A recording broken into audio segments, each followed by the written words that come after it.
Welcome again, everybody, and thank you for joining our global webinar day. Our topic today is the future of network performance management, how to take advantage of automation, cloud, and the Internet of Things.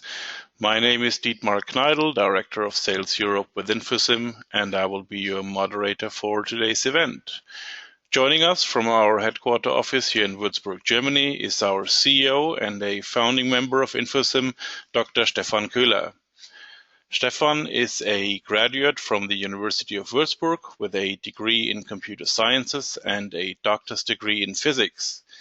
He also was a member of the scientific staff in the Computer Science and Distributed Communication Department of the University of Würzburg. His fields of interest at this time were, among other things, the analysis and optimization of routing protocols and the performance analysis and implementation of quality of service mechanisms. He also took part in several research projects with companies like Nortel, Siemens, and German Telecom. He has contributed several technical publications in the area of IP routing, network optimization, and quality of service, and also holds a number of Infosim-owned patents. So, good morning to you, Stefan, or actually good afternoon, and welcome to our global webinar day. Hello, thanks for the nice introduction, Dietmar, and good morning, good afternoon, or good evening, wherever you join us. All right, so it is a first for you here with us, so thanks again for taking the time to do this. I think your participation in this global webinar day is much appreciated. Before I hand over to Stefan, I just wanted today's audience to know that, as usually, all of you are automatically muted just to keep down the background noise. So for us to be able to answer your questions, please type them in the questions window at the bottom of the GoToWebinar application. We will be answering all of your questions either directly in the chat or at the end of today's webinar in our usual Q&A session. Also, please be aware that this event is being recorded and all of you will be informed via a short email tomorrow on how to access the recording. Well, that's all from my side so far, so I'd like to go ahead and turn things over to our presenter today, Dr. Stefan Koehler. Stefan, are you ready? Yeah, I'm ready, thank you, and let's start and use the time. And very happy that Dietmar asked me to do a presentation about new topics going on at Infosim. And he mentioned already the topic, future of network management, and how you take advantage of automation, cloud, and Internet of Things. So our three topics today is mainly the automation of fault management, some parts of visibility in the cloud and what is necessary, and the Internet of Things is more or less related to the cloud topic. It brings the additional scalability point into the game, and hopefully can show you how you can cope with StableNet in this environment. Good, let's start with the first part, that's fault management. I think you all know the pain you're having daily. You have an increasing complexity in your network. Different technologies are coming up, rapidly changing dependencies, topologies changing, new locations are coming up, the locations are closed, networks are getting merged, and in the fault management area you have to keep up the rules and update the rules and hold them up to date, which is a little bit of pain to keep them in the same speed as your network is changing and as new technology are coming into your network. So you should not let the network control you. You should control the network.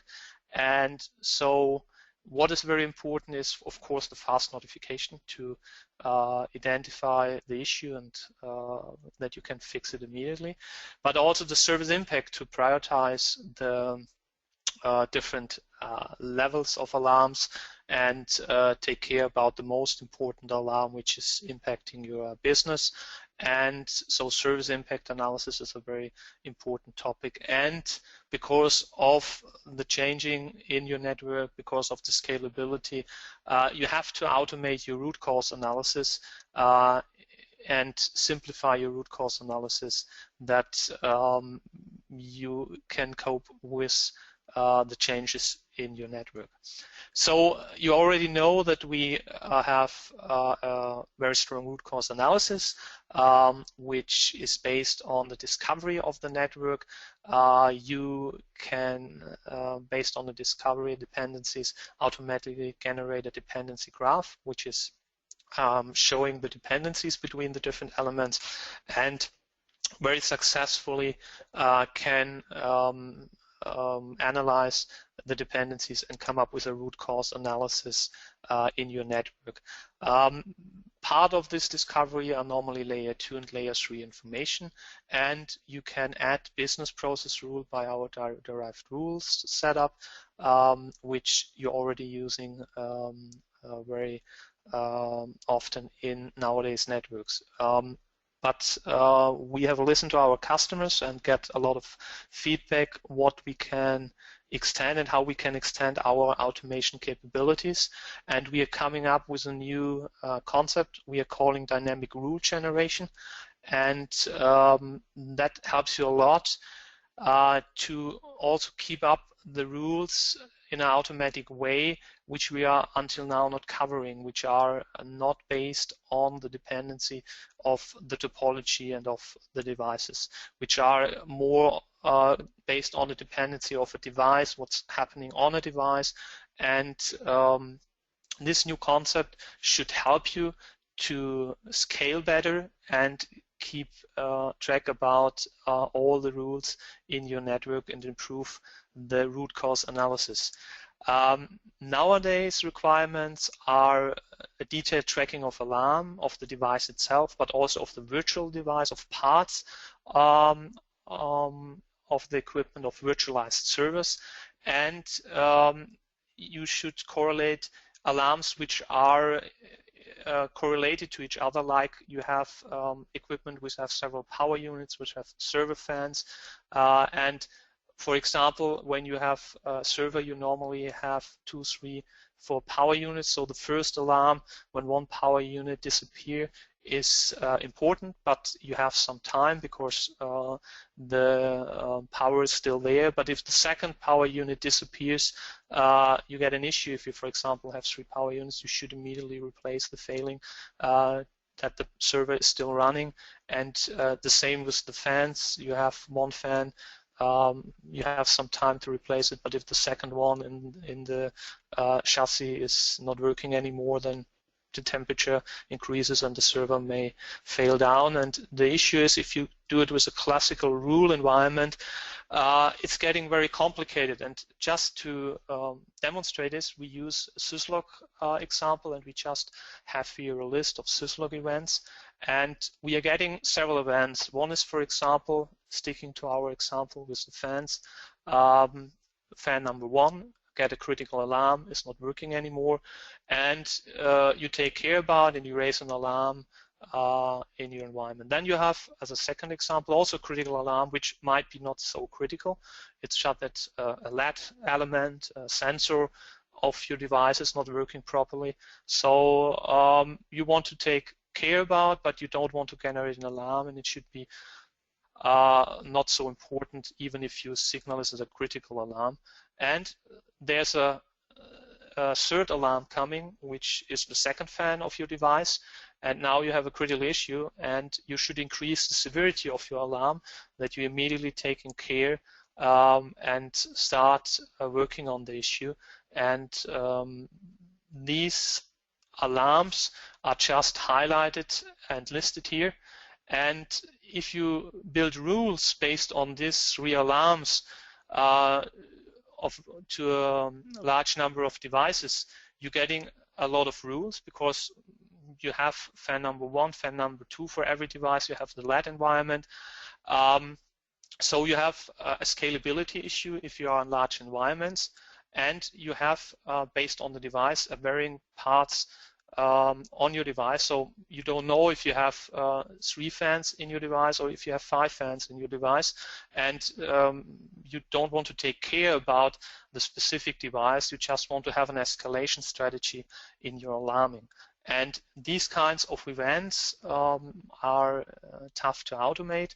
And in nowadays systems, you have the issue between scalability and aggregation. If you start building all rules in your existing system, you get a scalability problem because you have to look at all the combination. And in case changes happen in your network, you have to adapt rules which are very time consuming. Or you build rules which are aggregating a certain kind of alarm, but then these aggregation might be not sufficient to come up with an escalation, like you see in the example with the 2 fans. You don't want to take care if there are 1, 2, 3, or 5 fans in your device. You just want to get an escalation if additional devices disappear in your element. And you don't want to set up rules for every possibility, because then your state space and your number of rules is more or less exploding. And we come up with a concept we are calling dynamic rule generation, which is more or less based on general patterns. These patterns you can define, and the patterns are elements. You're specifying a general event. So you still have to think about the business processes you want to inform and you want to take care, but you have to think about these issues in a very general way by just defining a standard pattern. So for example, you want to observe the power units or you want to observe the fan. You just have to write one general rule and that's it. And you're getting an occurrence of this event when the event happened. And that's the dynamic part of our rule generation process. You have defined a general pattern, and based on the alarms which are coming up, we are generating new monitors in our concept, or new rules if you translate it to the to other tools, because our monitors are nothing else than rules in other systems. So the general pattern introducing in case of an event, an additional rule in our system, and that enables you to send alarms, to notify someone, and to increasing severity in case, for example, one unit fails and then the failover unit fails also, then you can take care immediately. And it also enables you to do reporting, SLA reports, because in case of an event, you're automatically starting the reporting of this element, and you can see how long the element was not available, when was it fixed, and so on. And this dynamic rule generation is a new concept, and I just want to demonstrate this concept in our live system, and I have prepared a simple example. And first of all, I have generated general rules. If you should look here, we have a general rule called module rule and a global rule calling temperature. And I'm just going on modify, and you see I also, based on syslogs, I just have defined a down and an up expression. And if you look at the definition, we have a standard module. Then it does not matter what's inside the module and what you write as the following text. And then I, for the down event, the message the event contains down, and for the up event, the message contains up. And then I defined a category. The category is the capability to map the general rules to certain device groups. So for example, I can build general rules for a server environment and can then later link the server environment only to my servers, or I can build a general group of rules for my servers, for my network equipment, for firewalls, and so on. And based on the mapping of the rule group, I get an execution on my dedicated device. This next step is, when you have these general rules, to assign these rules to the devices. So I have here a device, which in my case is a PC, and you see here a status measurement, and the status measurement is nothing else than a hint to the general rules. And when an event happens and the event belongs to a certain device, take care. And I'm just going on the modify button here, and on the status configuration, you're seeing I'm listening on the syslog and trap filters on the group R1. And R1 means the two general rules I have defined here in my general definition. So you see here, these are my device, and now I'm just generating a syslog event by just sending a general message, and you see the message contains here the module, which is part of the message, and here in this case it's fan3, and I'm just saying I want to generate a down event that the fan3 is down, and I'm just pressing here the return button. The message is sent to the server, and you're seeing here that we are automatically generating, based on the general rule, a dedicated rule for the device. And this rule now taking care about the event. You can use them in the root cause analysis. It's escalating, it's calculated in the severity, and you can also use, for example, the second example with the temperature. And I have here an alarm, and I'm just defining that the sensor is getting too high, and you see here automatically an additional event generated for the device based on this general rule. So we are avoiding the huge number of rules and the huge number of states by defining general patterns, and we are building an occurrence of the rule to the dedicated devices where you get the event, and we are automatically mapping these occurrence to the device, and then it's part of the automated root cause analysis in StableNet and part of the dependency graph in StableNet. And that simplifies a lot the management of my rule set, and this should enable you to take care about your network, getting more time, because these rules are mapped automatically to your device, and it decreases the complexity and enables a new form of scalability of StableNet. So you can have a lot of more devices, and based on the general pattern, you can define how granular your general rules are. So you can still define it per device, but you can also have some general patterns, and you can define groups of rules where you're saying certain servers I'm very interested on certain alarms, for other servers I don't want to take care, and you will see an automatic rule generation in the system. So only when it's necessary the rules are getting generated and part of the root cause analysis, and if they are not needed they will never appear, and this reduces the complexity a lot.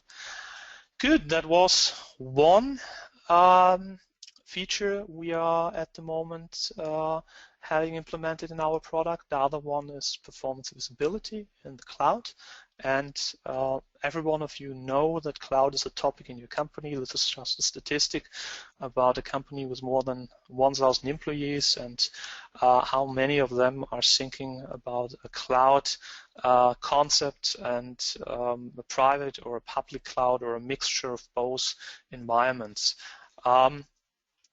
One issue if you're going in the cloud is, do you get what you're paying for? You are now outsourcing certain services. Before you have it in-house, you can take care. It's your responsibility. Now you're paying money to get a certain kind of service, and these service should be you're paying for a certain service, so this service should be available from your provider. There are a lot of KPIs you can define, there are service level categories you can define, and all the KPIs are supported by StableNet, like availability, performance, capacity, reliability, scalability. So StableNet is capable to provide you these with these KPIs, and the most important questions are that you get an objective value to your cloud KPI. So most of the time a user is calling and saying, hey, performance was not good.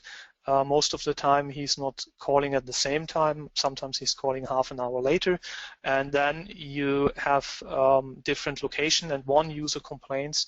So you should have an objective value with the KPIs to really get it to a measurable level and work on the issue. Or giving the feedback, the performance was okay, so you still have issues, then you don't have to take care because everything is working fine at the moment. Then you should be flexible and adaptable because you're outsourcing also application and services in the cloud. So your tool should be able to do application measurements and simulate standard user behavior on a business process level, and then you should have a 24/7 measurement environment, because if you are globally operating, then the night for one location is the working time for another location, so you should really take care about what's going on. Also in the cloud environment, resources are getting moved in this environment, so maybe one of the reasons is that at 4 o'clock in Germany the performance is getting worse because more and more US cloud users are coming to the cloud, and you getting impacted by them because the cloud provider moves you to an environment with less performance, and you see the impacts there, which we had in some customer cases. And you want to have a correlation between the network itself and the cloud service and the business processes. And we coming up with a concept of Snare, which is also an example for the Internet of Things. It's a small box which is based on an ARM processor, and this ARM processor is just an example for a device with small computation power. The advantage of these small boxes, they are relatively cheap and they don't have parts which can break when you transport them, no fans, no hard disk, it's just a small box you're shipping, and you can use them and build or place them in several locations. You don't need a power access in the location, you just plug in a USB port and they are running. They are automatically registering at the central server, so no one has to configure it, no one has to set up these devices, and so you're shipping these devices to an office, the local person plugging a network and USB power in, and then you have a box which is measuring the user behavior based on a standard procedure in your environment. And that should avoid several problems. When you not using these snares, you have missing reference measurements and also missing references from other locations, because if one user is complaining, you don't know if other users also have a similar issue.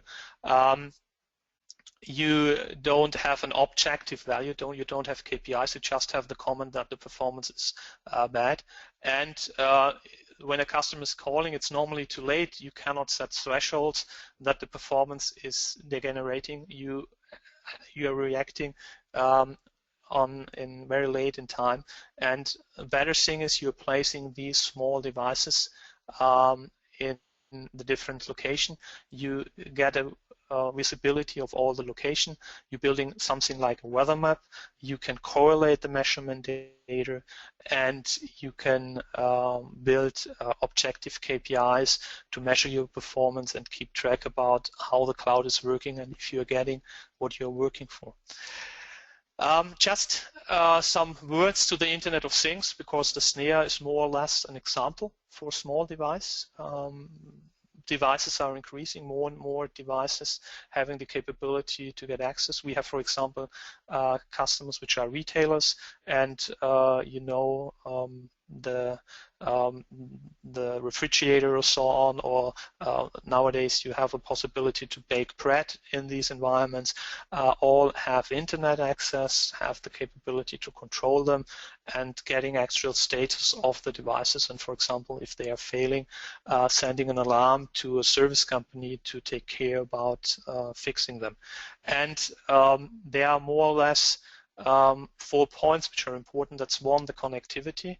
One, the configuration and provisioning of these devices. The other one is the status of these elements. And for sure, if you are in an environment you want offer different services and you have a billing issue, which might be internal billing in the company itself, that you bill your service to other companies, or if you're providing services, you want to bill the service like smart metering or so on to the customer.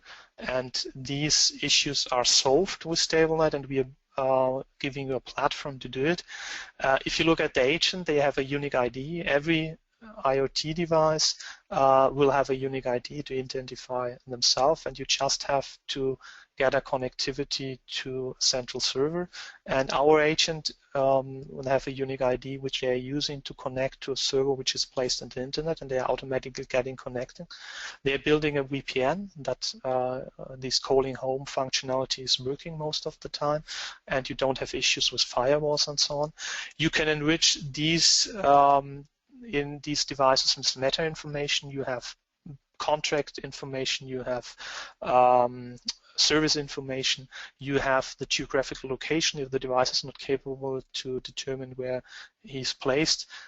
This information can be added and used in the product for configuration and billing purposes. Then you have here the overview what the box is doing and the sensors, and you can also do application measurements like we are doing here with a cloud measurement.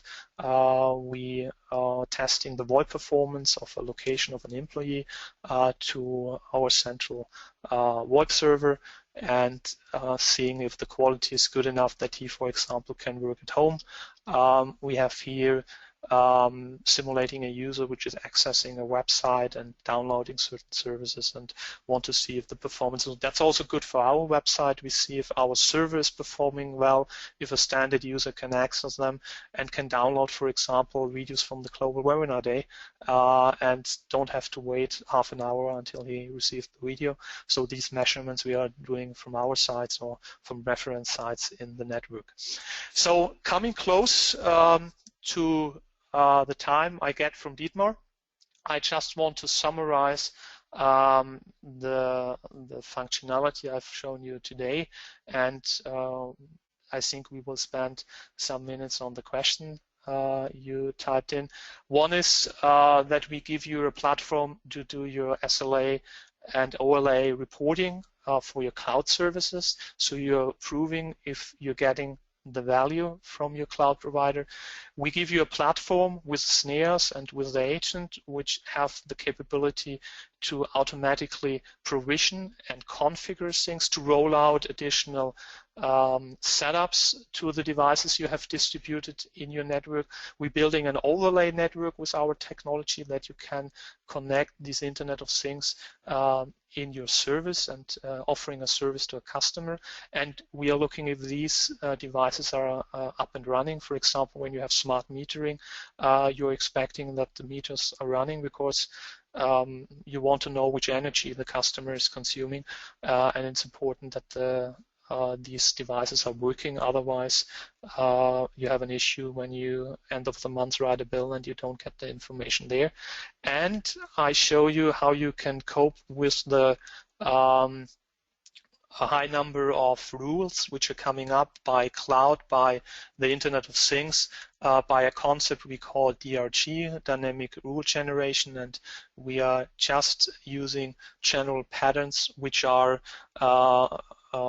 which you see the occurrence when an event happens, and we are reducing the state space which you have in a classical environment a lot, and you're getting all the functionality and features of these elements by the and of the reporting by the dynamic rule generation.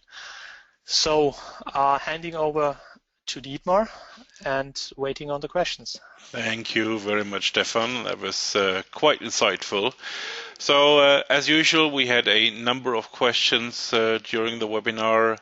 Most of them we answered directly in the chat, but I've picked out two that I think might be interesting to all attendees. Question number one is again a question about that new concept of dynamic rule generation, DRG, you presented. So, once the incident is fixed, now once the problem that has occurred has gone away, one of our attendees wants to know what happens to these rules that were generated automatically. I mean, we're talking about a large amount of rules. So what will happen to them after the incident is fixed and everything is repaired? That depends on your requirements. The rules are generated, but you can delete the rules periodically. So when if the rule is or the monitor is going back to green and you're not in an alarm state, you can have a job which is looking if rules are existing and deleting the rules which you don't need anymore. You will keep them for a certain amount of time for the reporting purposes. You want to see how long the alarming was, how often the device fails, and it's totally up to you. But to be scalable, normally you would delete every month or every 3 months the rules which are automatically generated, and keep the number of rules in your system at a low status, that not over time the number of rules again explodes. But important is, as long as you need the information for reporting, you should keep them. If you don't need it anymore, you have already generated the statistic and the elements, then you just delete the rules and you reduce the state space again. Okay, thank you very much. That pretty much answered the question, I guess. There is another question that came from our audience. Actually came several times from different people, and it's a question about, is that dynamic rule generation feature already available? And in case it is not, in which version of StableNet are we going to release that? That's a very important question, which we normally should ask our CTO. There should be in the actual version a first version of the DRG available. It's definitely part of the next release, but in the actual version, in the LTS version, you should see the first version of the DRG already implemented, like I have shown you here in our system, and that it's the last installation. It's hopefully already on the website. I did not check it before, but because I could install it internally, it should be available also on our website. If not, it should be there in the next 1 or 2 days, just giving our CTO a hint to place it there, and then you should have the capability to work with it. There will be for sure certain improvements until the next release, setting up the rules, giving some standard rules and some templates with the product, but the main functionality is already working and available right now, so you can use it and test it. And we are very happy to get feedback from your side to see if we listen to our customer and providing you the functionality you are interested in, or if you have additional suggestions to improve the concept of DRG. Okay, thank you very much. That was quite an extensive answer. So I'm afraid we've reached the end of our time slot. So just a little hint, of course, we have detailed web sessions on this or any other StableNet related subjects available for you. So if you have additional questions, if you have a problem you want us to solve, so please contact us. We're happy to help. And if you could advance 1 or 2 more slides, Stefan, because just a little usual hint at a resource section on our website. We have a number of resources on various topics available, so feel free to visit our website and find the information you need. Also, posting again the email address in the chat if you're interested in a PowerPoint slides that we've used for this webinar. Please just drop us a quick mail and we'll make those available. So thank you very much, Stefan, again for your time and your presentation and live demo. And at this time, I also wanted to thank everyone for joining our session today. As I've mentioned earlier, a recording of this webinar will be made available to you. And again, if you have any other questions, feel free to contact myself, Stefan, or any other member of the staff with Infosim.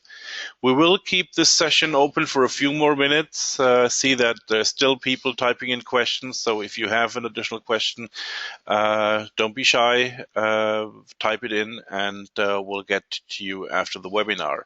By the way, when leaving the webinar, you will be presented with a short questionnaire that helps us to improve webinars and pick the right topics.